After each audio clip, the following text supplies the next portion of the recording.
সম্প্রতি এক সাক্ষাৎকারে বুবলির নাম না উল্লেখ করেই ঢাকাই সিনেমা চিত্রনায়িকা অপু বিশ্বাস বলেন, আমার সন্তান আবরাম খান জয় না থাকলে যে প্রসঙ্গটা সৃষ্টি হয় তাদের আমার যোগ্য বলেই মনে করতাম না, কারণ যোগ্যতা একদিনে সৃষ্টি হয় না।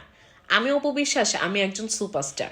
এই ইন্ডাস্ট্রিতে আমার 17 বছর চলছে, তাই তাকে আমার যোগ্য বলেই মনে করতাম না। সম্প্রতি তেমনই এক অনুষ্ঠানে অপু জানালেন, আমার সেই ঘটনার পর অনেকেই মনে করেছেন এভাবে সন্তান নিয়ে টেলিভিশনে না আসলেও পারতাম, বা এটা আমার ভুল ছিল। পুরো বিষয়টি পারিবারিকভাবে সমাধান করতে পারতাম।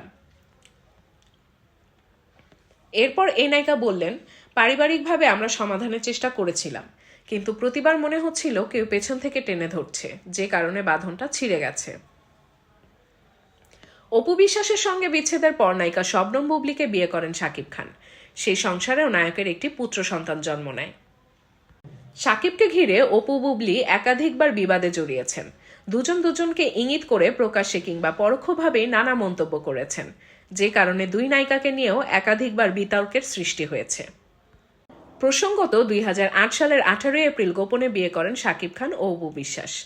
2017 সালের 10 এপ্রিল এই দম্পতির বিয়ের বিষয়টি প্রকাশ্যে আসে। ওই দিন পুত্র জয়কে নিয়ে একটি বেসরকারি টেলিভিশনে লাইভে আসেন অপু। 2018 সালের 12 মার্চ বিবাহ বিচ্ছেদের মাধ্যমে দাম্পত্য জীবনের ইতি টানেন এই তারকা জুটি। এরপর 2018 সালের 20 জুলাই শবনম বুবলিকে গোপনে বিয়ে করেন শাকিব খান। 2020 সালের 21 মার্চ জন্ম হয় তাদের সন্তান শেহজাদ খান বীরের। এরপর শাকিবের এ সংসারও ভেঙে যায়।